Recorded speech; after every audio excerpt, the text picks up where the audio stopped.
Shalom, puji Tuhan, kita semua saat ini diberi kesempatan sekali lagi untuk mempelajari firman Tuhan dari kitab Yesaya. Sebelum memulainya, mari kita semua masuk di dalam doa. Bapa dalam surga, terima kasih Tuhan, Engkau mengumpulkan kami semua saat ini untuk belajar firman Tuhan, terutama Tuhan dari kitab Yesaya. Kiranya Tuhan menolong hamba Engkau yang penuh kekurangan ini, urapi dia dengan roh Tuhan, supaya dapat menjelaskan dengan baik. Dan tolong teman-teman kami semua yang mendengarkan, juga supaya dapat mengerti, dan kami semua dapat melaksanakan firman Tuhan dalam kehidupan kami sehari-hari. Terima kasih Tuhan, dalam nama Tuhan Yesus Kristus kami sudah berdoa. Amin. Kita semua pada sepekan yang lalu sudah menyelesaikan pelajaran dari kitab Yesaya pasal 1. Yang sepekan yang lalu itu pasal 1 ayat 21 sampai dengan 31. Hari ini kita akan memulai mempelajari dari kitab Yesaya pasal yang kedua, terutama di bagian yang pertama pasal 2. Ayat 1 sampai dengan 5 yang saya beri judul Berjalan dalam Terang Tuhan. Sebelumnya marilah kita sama-sama membaca firman Tuhan yang saya ambil dari terjemahan baru edisi yang kedua. Saya undang Bapak, Ibu, Saudara-saudari sekalian mengikuti pembacaan ini melalui yang ditayangkan. Sion, Gunung Sion, pusat perdamaian bangsa-bangsa. Firman yang diterima Yesaya bin Amos dalam penglihatan tentang Yehuda dan Yerusalem akan terjadi pada hari-hari yang terakhir. Gunung tempat rumah Tuhan akan tegak melampaui puncak gunung-gunung dan menjulang di atas bukit-bukit. Segala bangsa akan berduyun-duyun ke sana. Dan banyak suku bangsa akan pergi serta berkata, "Mari kita naik ke gunung Tuhan, ke rumah Allah Yakub, supaya ia mengajarkan jalan-jalannya kepada kita, dan supaya kita berjalan di jalurnya. Sebab dari Sion akan terbit pengajaran dan firman Tuhan dari Yerusalem. Ia akan menghakimi antara bangsa-bangsa dan memutuskan perkara bagi banyak suku bangsa. Mereka akan menempa pedang-pedangnya menjadi mata bajak dan tombak-tombaknya menjadi pisau pemangkas. Bangsa tidak akan lagi mengangkat pedang melawan bangsa lain, dan mereka tidak akan lagi belajar perang. Hai kaum keturunan Yakub, mari kita berjalan dalam terang Tuhan. Amin. Seperti tadi saya telah katakan, kita sudah selesai membahas kitab Yesaya pasal 1, minggu yang lalu pasal 1 ayat 21 sampai 31. Dan hari ini kita mulai di kitab Yesaya pasal 2 ayat 1 sampai dengan 5. Dan ini bertepatan dengan tema LGBT yang yaitu berjalan dalam terang Tuhan. Kitab Nabi Yesaya pasal 2 bukannya saja merupakan pasal yang baru yang akan kita pelajari di kitab Yesaya ini, tetapi juga merupakan permulaan yang baru. Kalau Anda semua itu meneliti apa yang telah kita pelajari sebelumnya, di pasal 1 itu penuh dengan dakwaan, tuduhan, hukuman Tuhan. Tetapi kalau dilihat dari pasal 2, terutama yang kita akan bahas hari ini, itu ada yang lain, yaitu tentang perdamaian bangsa-bangsa, bahkan disebut Gunung Sion, pusat perdamaian bangsa-bangsa. Jadi, di sini diumumkan Sion. Sion itu apa? Kata lainnya adalah Yerusalem. Diangkat atau dinaikkan menjadi pusat perdamaian bangsa-bangsa. Kita sudah sering mendengar kalau kota itu pusat adanya, ada kota-kota tertentu disebutkan kota bunga. Ada kota-kota tertentu disebut sebagai kota pendidikan, pusat bunga dan pusat pendidikan.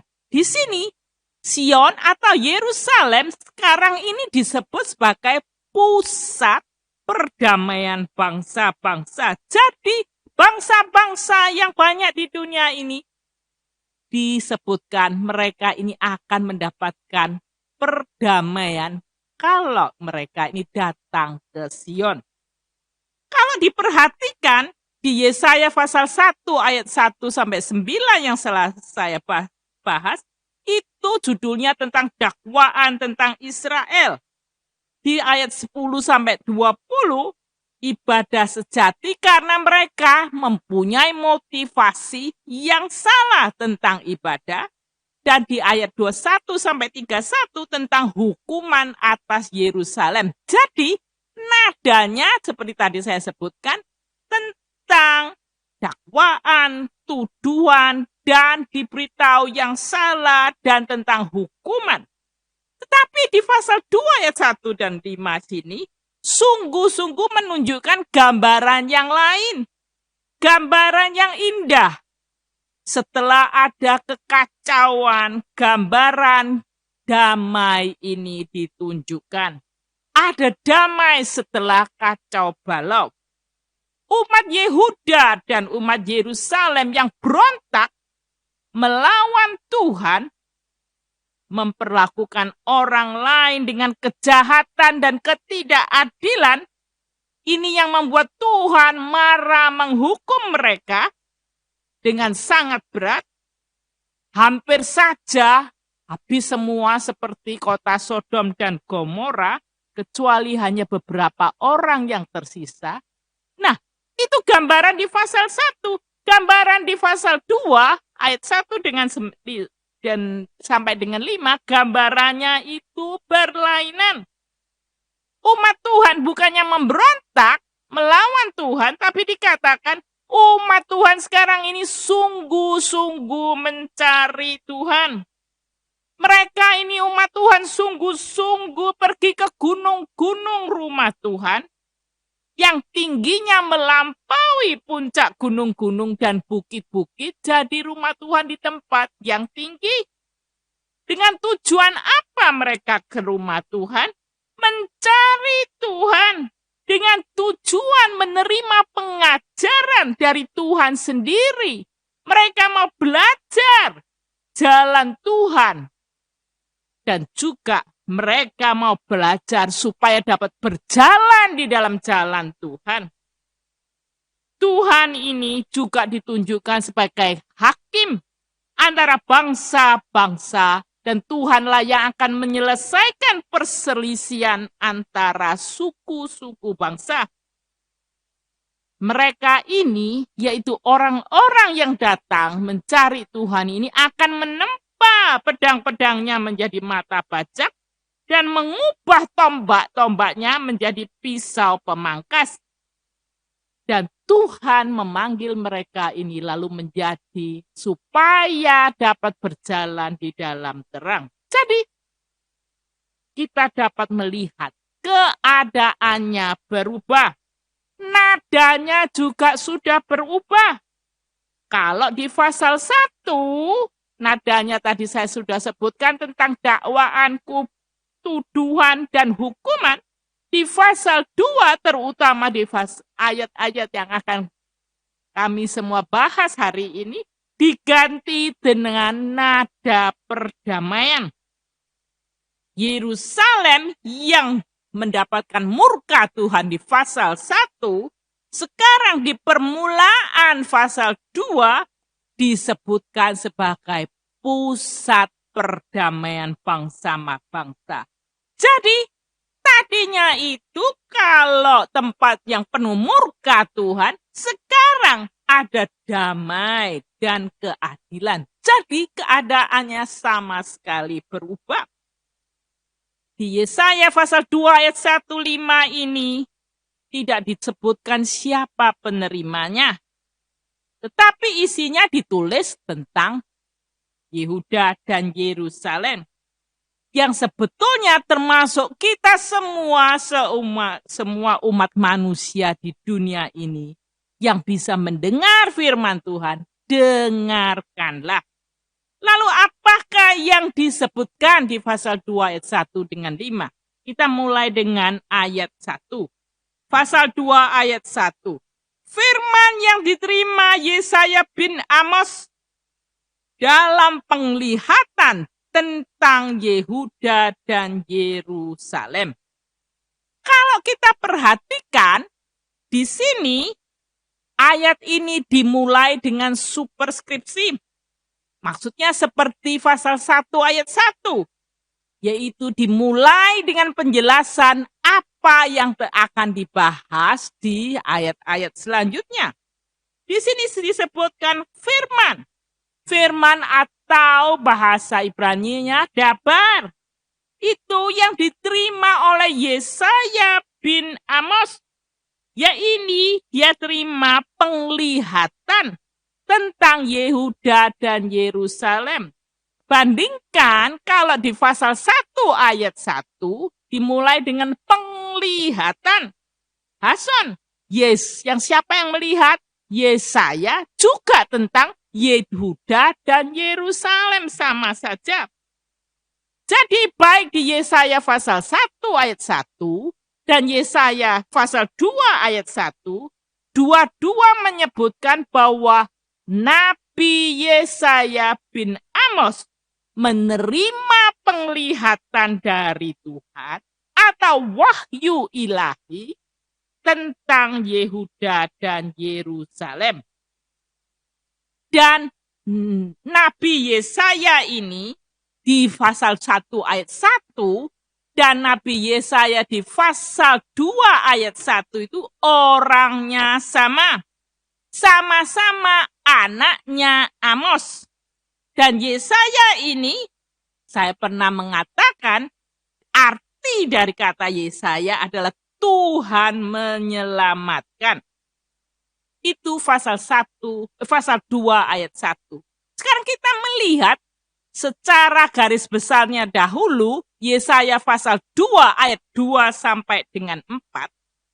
Yesaya pasal 2 ayat 2 sampai dengan 4 ini, kalau dilihat isinya, itu boleh dikatakan paralel atau sama dengan kitab Nabi Mika, pasal 4 ayat 1 sampai dengan 3.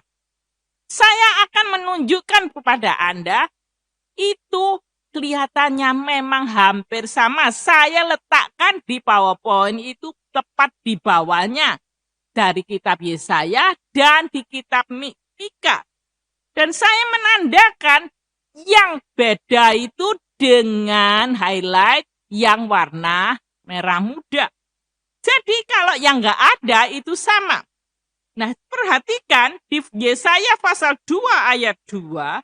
Di sini semuanya sama kecuali kata segala bangsa di Yesaya pasal 2 ayat 2. Itu kalau di Mika pasal 4 ayat 1 ditulis bangsa-bangsa. Hampir sama toh? Segala bangsa atau bangsa-bangsa berarti lebih dari satu bangsa. Banyak bangsa, segala bangsa, semua bangsa. Kalau Yesaya pasal 2 ayat 3 itu isinya tepat sama dengan Mika pasal 4 ayat 2, tidak ada perbedaan, semuanya sama.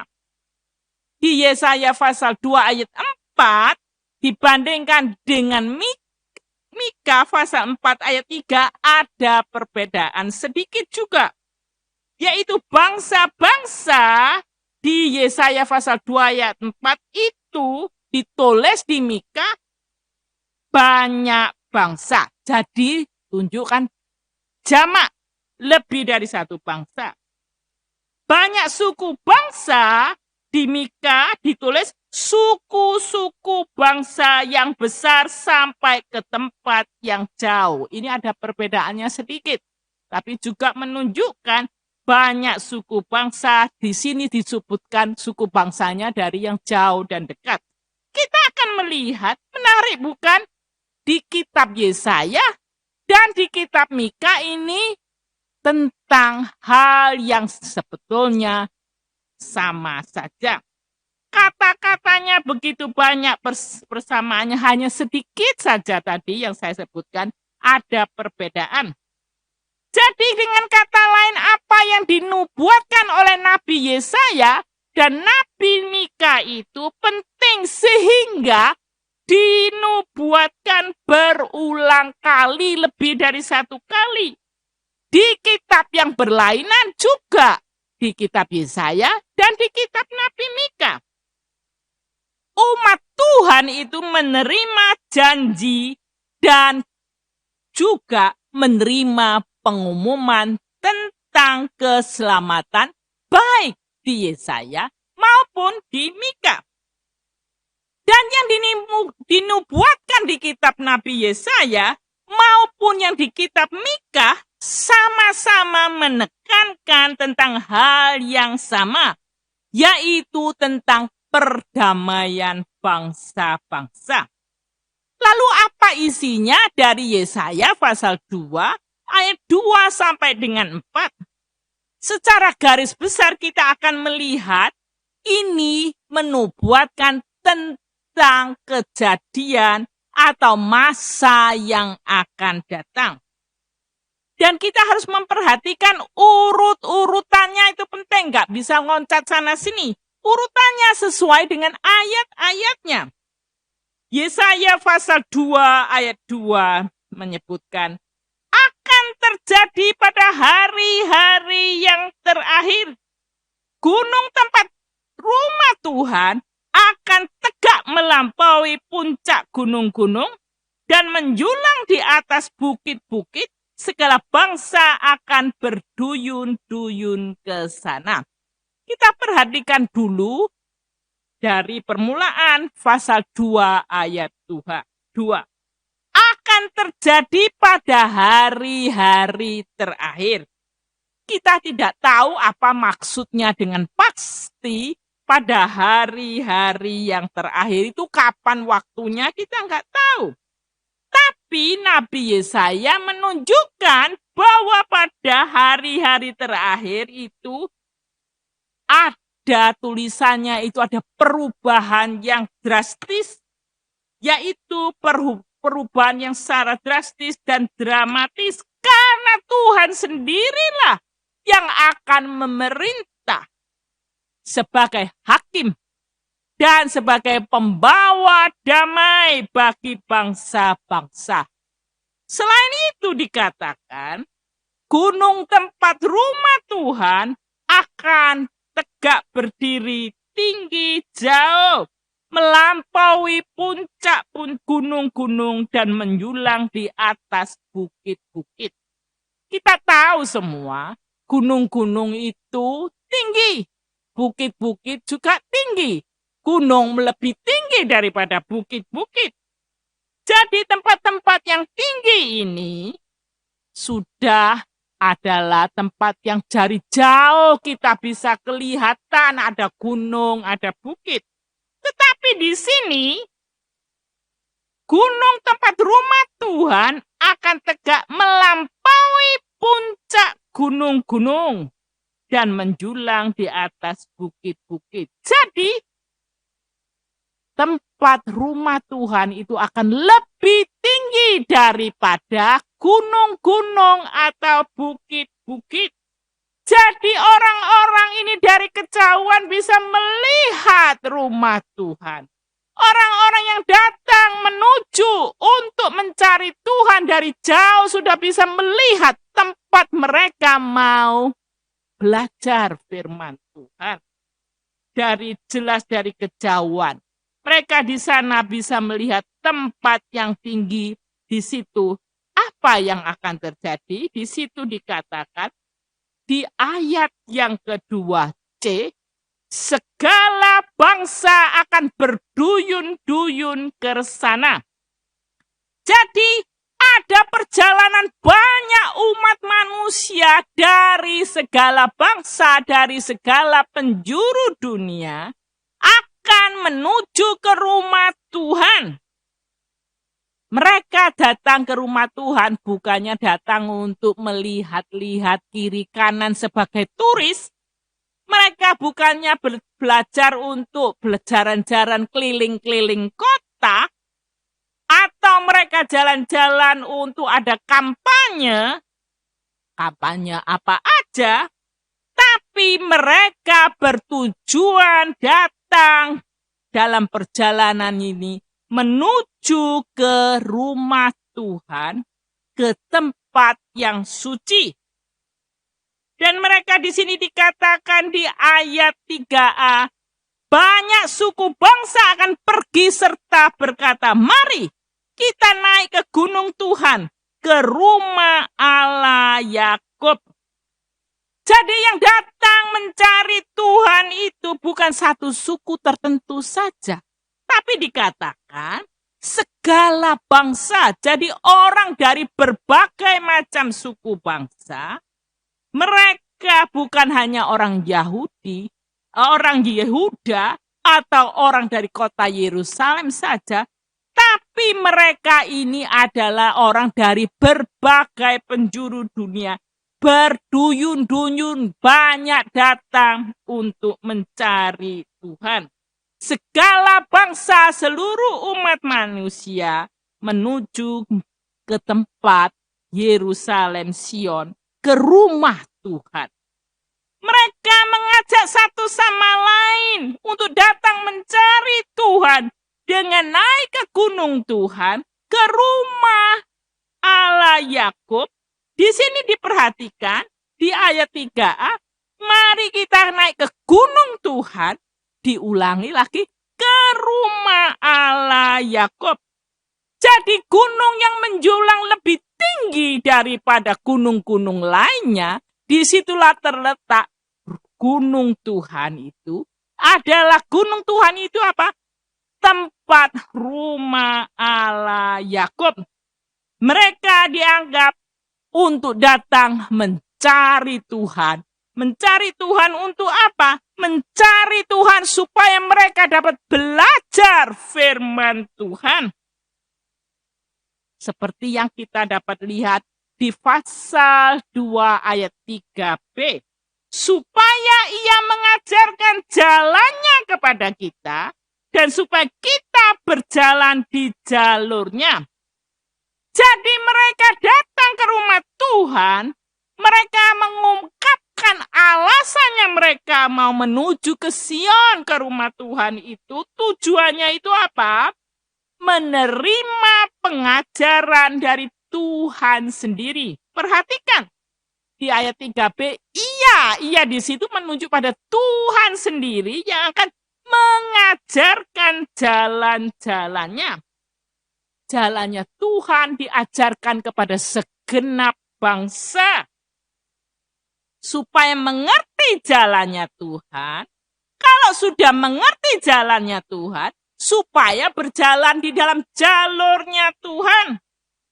Dengan kata lain, orang-orang yang datang ke dalam Tuhan ini, kalau sudah mendengarkan ajaran Tuhan, mengerti ajaran Tuhan, mengerti jalan yang benar, diminta untuk berjalan di dalam jalurnya Tuhan, arahnya Tuhan.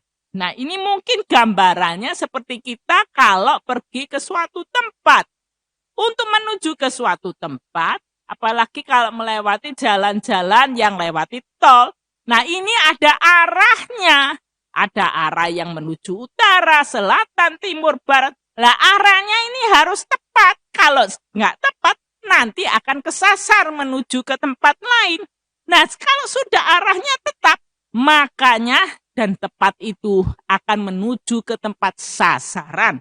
Di sini juga umat Tuhan yang datang mencari Tuhan diajarkan oleh Tuhan sendiri tentang firman Tuhan, jalan-jalan yang harus ditempuh supaya tahu, lalu supaya berjalan di dalam jalur yang sudah diajarkan. Nah, sekarang kita melihat motivasi mereka ini apa di pasal 2 ayat 3c, yaitu sebab dari Sion akan terbit pengajaran dan firman Tuhan dari Yerusalem. Jadi motivasinya adalah karena di Sion itu mereka itu akan mendapatkan pelajaran dari siapa? Dari firman Tuhan itu sendiri. Tuhan yang mengajarkan, akan ada pengajaran firman Tuhan. Dari Sion ini juga ditekankan lagi dari Yerusalem. Dari Sion terbit pengajaran, dari Yerusalem firman Tuhan. Dua hal yang sama ditekankan berulang dengan cara dua yang tidak sama. Jadi kalau zaman dahulu ini firman Tuhan diajarkan oleh para imam, di sini sebutkan firman Tuhan, pengajaran Tuhan diajarkan oleh Tuhan sendiri. Begitu menyenangkan, begitu menarik, Tuhan sendiri yang mengajarkan. Lalu di pasal 2 ayat 4, maka ia akan menghakimi antara bangsa-bangsa dan memutuskan bagi banyak sekali suku bangsa. Di sini disebutkan ia, di sini Tuhan setelah mengajarkan ajarannya, setelah memberitahukan tentang firman Tuhan, lalu Tuhan berubah fungsinya dari guru, berubah dari pengajar menjadi hakim. Disebutkan ia akan menghakimi antara bangsa-bangsa. Jadi peran Tuhan berubah dari pengajar, dari guru menjadi hakim. Hakim untuk siapa? Di antara bangsa-bangsa, yaitu kita semua umat manusia. Selain itu peranannya juga menjadi memutuskan perkara bagi banyak suku bangsa.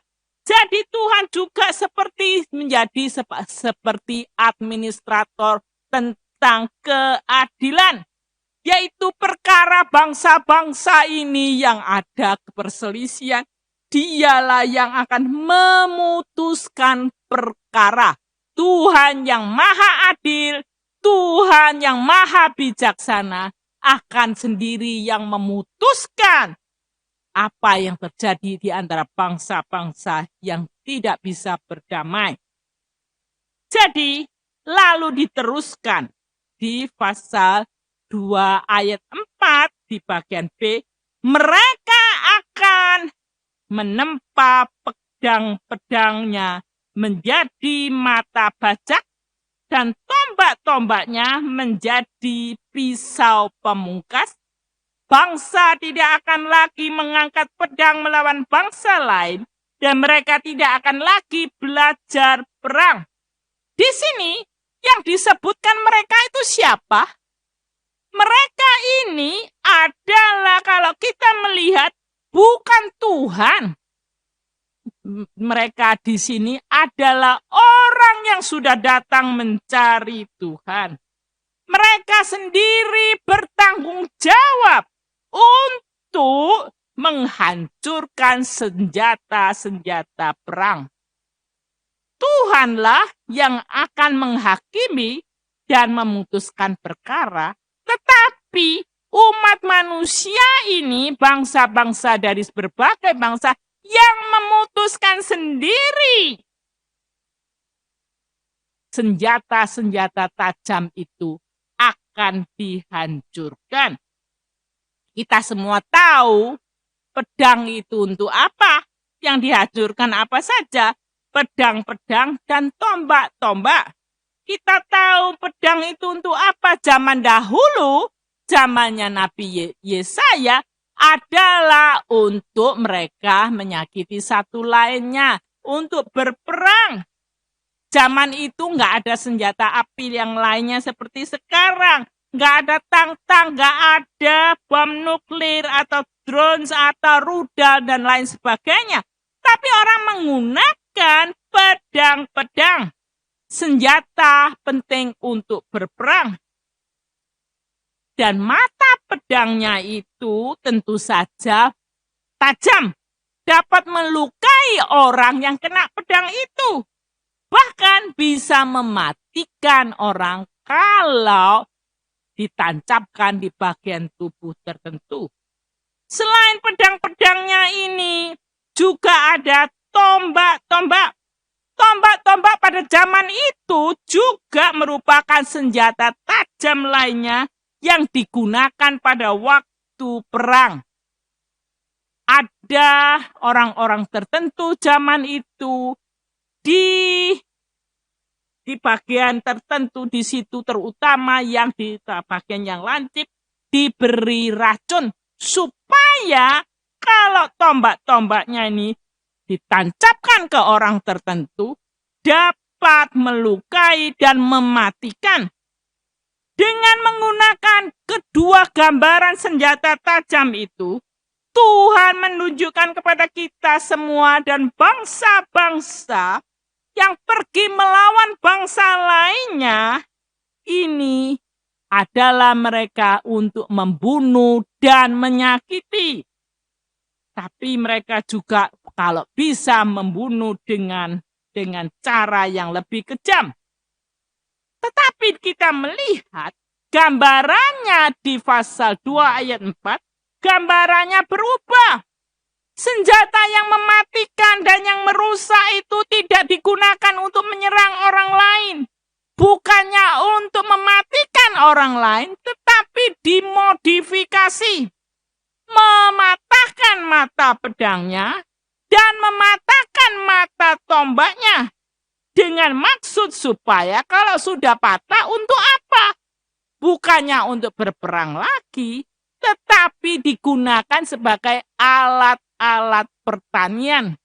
Yang tadinya untuk supaya perbuatan yang destruktif, yang merusak, yang mematikan, sekarang alat-alat ini, pedang-pedang dan tombak-tombak, digunakan sebagai alat-alat yang konstruktif, yang membangun, yang berguna untuk kehidupan, untuk pertanian, supaya dapat menumbuhkan makanan bagi kita semua.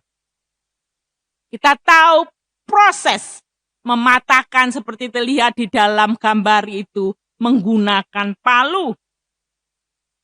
Pedang dan tombak digunakan palu dipatahkan.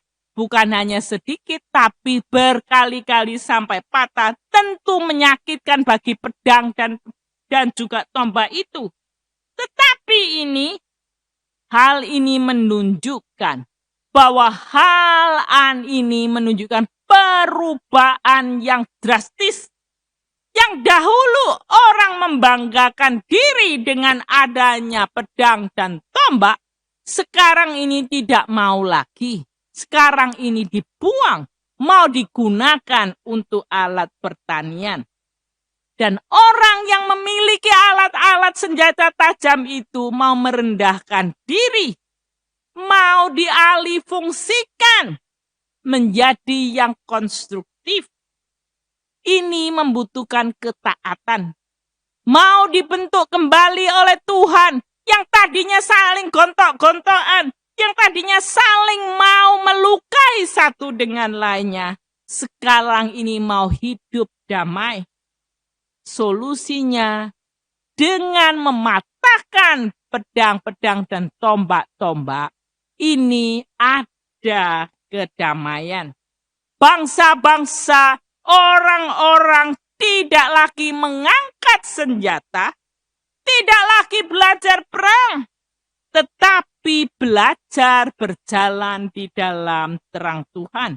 Itulah yang disebutkan di pasal 2 ayat 5.